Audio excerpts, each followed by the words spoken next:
long time ago, back on November 11, 1918, toward the very end of the Great War, as it was called at the time. We call it World War I. The Allies of Germany secured or agreed to a temporary cessation of hostilities, or an armistice.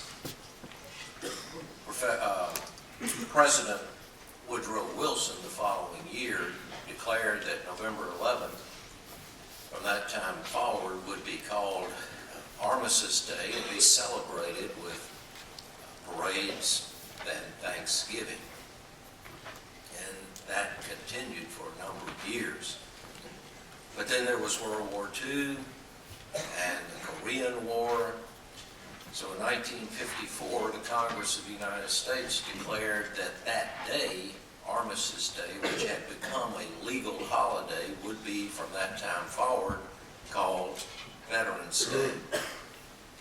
We just passed this year's Veterans Day, which was Sunday, but we are remembering that Veterans Day today with our speaker, Mr. Jim Power, who was a private first class during World War II. And he'll be speaking today about some of his experiences during that war. Of course, following the war and marriage, Mr. Power worked for the E.H. Crump Company here in Memphis, an insurance brokerage firm, and he rose in ranks in that company to finally become president and chief operating officer. Long career with the E.H. Crump Company. Following the Crump Company, he went to work for Sedgwick James, another huge insurance brokerage firm, where he was the chief administrative officer. Following his retirement, he even worked several years as the chief executive officer for the Memphis Botanic Gardens with no pay, pro bono. Mr. Power, we're delighted to have you here at NUS to help us understand a little bit better why we should be grateful on Veterans Day. Mr. Power.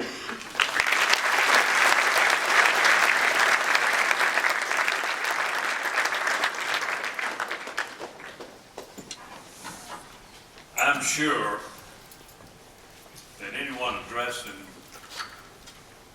MUS on World War II would normally be an upper echelon officer from one of the branches of the armed forces. But as Mr. Haygood said, I was a GI, a PFC. I saw war from a different viewpoint, a different angle than those who were at the upper levels.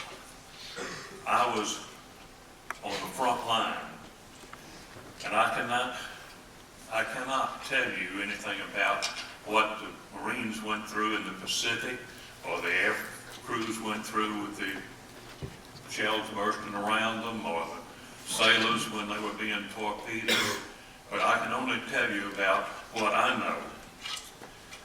I can say, though, that World War II was truly a worldwide war that required all the talents, factory output, financial means, the entire focus of every engaged nation.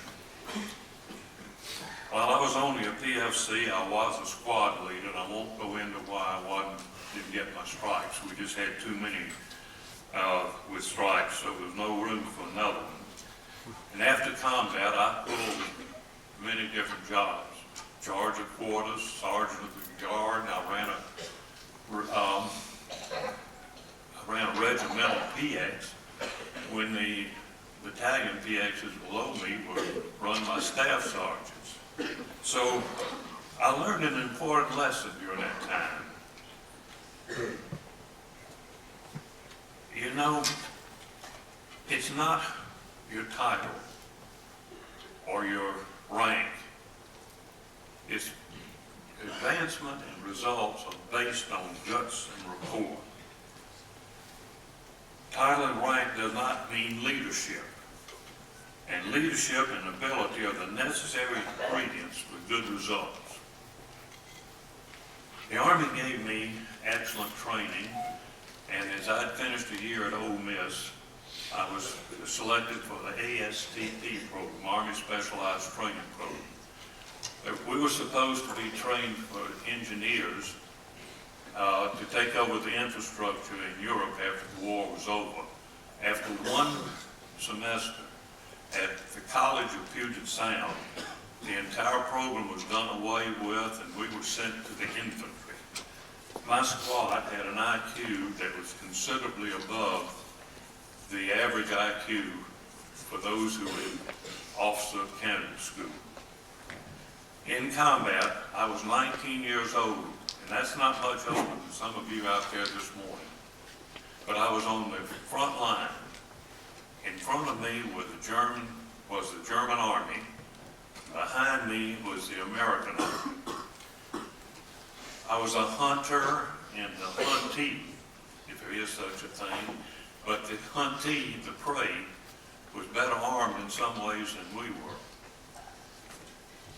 We lived in foxholes, and I don't know why they call them foxholes, because foxes are too smart to dig a hole out in the open like that. And in a foxhole, if it rained, well, you had mud, and if it snowed, you had snow, and you were uncomfortable at all times. But I will say this, when you're being shelled, or you're under fire, the foxhole is the entire war, and you get as far down in the bottom of it as you can. So no matter the Army's grand strategy, an infantryman's strategy is to fight as necessary and to live for another day. Some days we simply existed in these foxholes, wondering if we lived the next hour. General Omar Bradley, one of the top generals in the Army, said of us, and he calls us the rifleman, the rifleman fights without promise of either reward or relief. Behind every river there's another hill, and behind that hill there's another river. After weeks or months in the line, only a wound can offer him the comfort of safety, shelter, and a bed. Those who are left to fight, fight on, evading death, but knowing that with each day they have exhausted one more chance of survival. Sooner or later, unless victory comes, the chase must end on a litter or in the grave.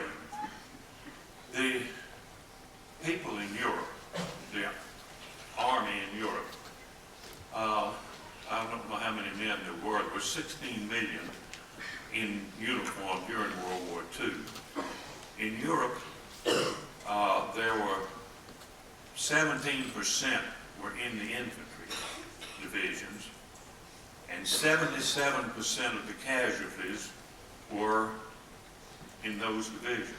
In other words, it's close to Pareto's law, and if you don't know what Pareto's law is, you need to look it up. On the front line troops, the turnover of the casualties was 95%. Now that means you either killed, wounded, or missing, or captured. I want to tell you a little bit about the Battle of the Bulge. But first, I will say this. We were landed in France the day the Bulge broke out, the day the Germans attacked. They sent us across France and Belgium as fast as they could, 350 miles, the longest march in combat ever recorded. When we got there, we were immediately thrown into a fight. We attacked the Germans while they attacked us, and we didn't even have all of our support team with us. As a result, in my company, 1 out of 6 men was killed. I don't know how many were wounded, but I was lucky. I was getting ready to jump off of a half-track when a mortar exploded against the building where we were parked. Now, a mortar doesn't tell you some distance away it's coming in. All of a sudden, you just hear and it explodes. That mortar killed my partner. The third man with us had so many shrapnel wounds that they sent him back to the States. It took over a year to patch him up. He became a doctor, by the way.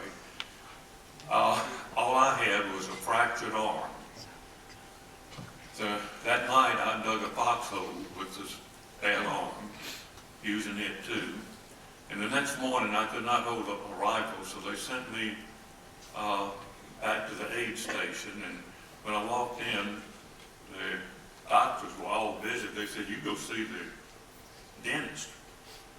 Well, I went in to see the dentist, and I had a bandolier of ammunition here and another across this way. I had a belt full of ammunition, and I had grenades in both pockets of my pants. And he said, "Son, go in the other room and unload," which I did. And they sent me back to a tent hospital, and I walked in. The first person I saw was a nurse. She was clean, she had on makeup, she had on a crisp white uniform, and here I stood. Picture this. I had on Army winter underwear, I had an Army blanket around me, and my boots. I had not bathed or shaved in 2 weeks. And I said to myself, "Howard, you're an animal." And really, that's how we live. We live like animals. Let me tell you a little bit about the Battle of the Bulge. I can't go into that. You can see that on Google. But the Blitzkrieg was unexpected because the top generals thought that the Germans would be they didn't think they were capable of making such of attacking like that. So therefore, we were unprepared, and it led to the bloodiest battle in World War II. There were more people killed, wounded, and missing than in any battle in World War II. As I told you, the infantry took most of those casualties because that was the way it was. Some of the highlights of Bulge, the Bulge broke out on the 16th. On the 20th, General Eisenhower called all the top generals back to Versailles, his headquarters, and they were developing a plan. General Montgomery, the British leader, said, "Well, let's retreat." And all of the American generals said, "If you choose to retreat, we will resign." And that shows you the difference in the way the American generals approached the war and the way the British general did. General Eisenhower said, "How soon can you start moving to relieve the pressure at Bastogne?" General Patton of the 3rd Army said, "Within 48 hours. What he didn't tell them is that he'd already told his divisions to be prepared to move because he knew what was coming. And one division, the 4th Army Division, was already underway. They reached Bastogne, the 1st Combat Command reached Bastogne in 6 days. And 2 weeks later, General Montgomery had still not started an attack south, which meant that a lot of Germans escaped after going around Bastogne. They were permitted to get out, and we had to fight them later on. The Germans demanded that Bastogne be surrendered. And you got a picture. Here is a town with 7 roads leading through it, and it's mountainous type territory. So it was necessary to have those roads for the mechanized warfare of the Germans to get through. And they demanded that the Bastogne be surrendered. The answer that came back to them was nuts. And they didn't understand what nuts meant. In fact, some of the Allies didn't understand it. But it meant that they weren't going to give up. The Bulge actually was closed on January the 16th. When we were the left flank, my division was the left flank of the 3rd Army. And one of our patrols met up with the right flank of the 1st Army. And that was the closing of the Bulge, but it wasn't the official closing. The official closing was January the 25th. And that ended 39 days of death and destruction. Incidentally, I will touch on this and say, I have seen dead German soldiers stacked like cordwood. I've been in the hospital with many crying out, many Americans crying out, don't cut off my foot that was already gone, moaning and groaning, but I won't go into all of that. It's not a pretty picture. After 45 days in the 10th hospital, I rejoined my outfit, and later we were the first Americans to enter Austria. We were the farthest east of all American troops when the war was over. We were in Russian territory and they pulled us back. In the process, we captured or discovered a concentration camp called Mauthausen. And believe you me, it's horrible. Any nation, anywhere, could do the things they did. You didn't hear much about Mauthausen because it was turned over to the Russians. During this time, we got out as far as 50 miles ahead of the regular line. That meant we had to send tanks and big trucks back to bring up our supplies, gasoline and ammunition. They didn't bother to send up food, and I'll have to say, the chickens in Austria and Germany were neutral. They didn't care who swiped the eggs. And we lived on so many eggs. But we not only were out as far as 50 miles ahead of the regular line, there was one drive in which we went 70 miles in 3 days, and it took 250,000 gallons of gasoline just for that drive. And think about the problem of keeping up with all the supplies. I want to share a story with you now. It's getting near the end of the war. My outfit had led the attack for some time, and we were really near the breaking point. I was ordered, we were shelled that night before by our own artillery, which is not unusual because we were always moving around so they didn't know where we were. I was ordered out with another squad to make a patrol. We hadn't gone very far before an 88 came in and hit the half track in front of us. My men jumped out, the driver and I made it back to the base, and the men came in later walking. After lunch, I was called by the captain and told we were moving out again. And I begged off. I said, the men have gone through all they can do, and I'm worried about their health. They crack up. He says, you will move them out or you will be court-martialed. Yes, sir. I moved them out. We moved out mostly on foot up to do you know what a bald is? It's a kind of a meadow on the side of a mountain.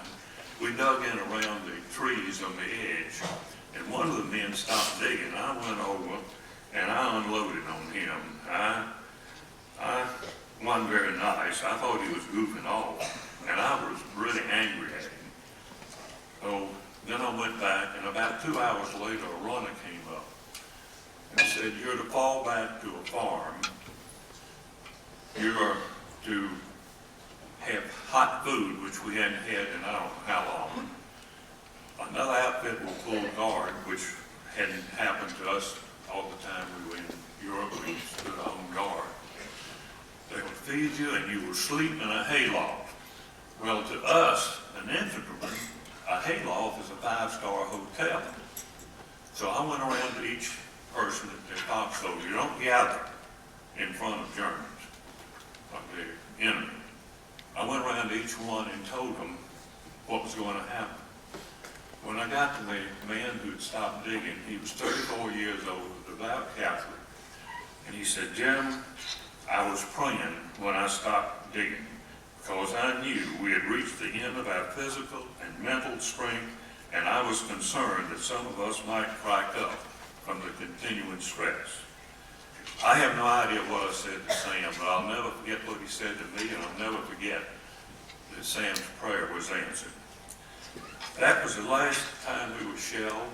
About a week later, war in Europe was over, and about 2 months later, the outfit, the 11th Armored Division, was disbanded. I ended my time with the division driving a 6x6 big truck loaded with heavy field ranges through the Alp Mountains. and I'm not a truck driver.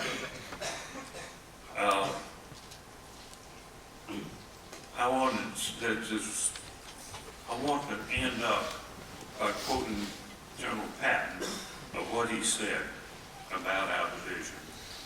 In 5 months of battle, the 11th gained the reputation of being one of the fastest and most feared armored outfits in the European theater of operations.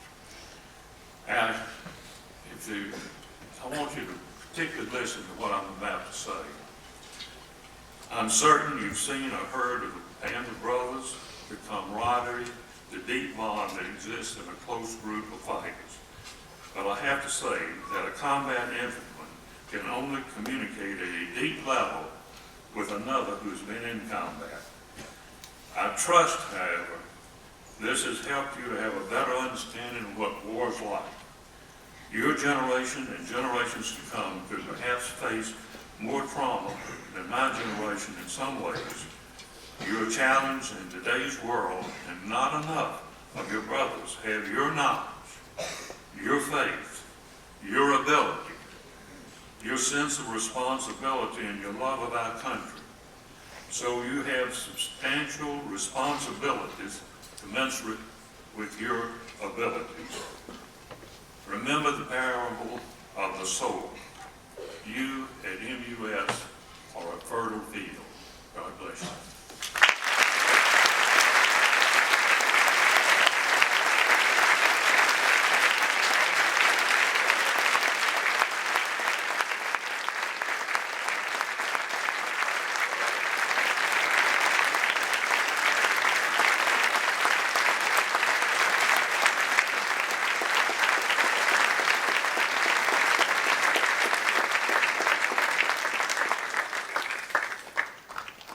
Mr. Power, thank you very much for being here with us today. Mr. Power, of course, is a member of what Tom Brokaw would call the greatest generation. And we appreciate very much, sir, your love of country, patriotism, your willingness to serve and sacrifice for this great country. Thank you for being here to tell us a little bit about your experiences during World War II.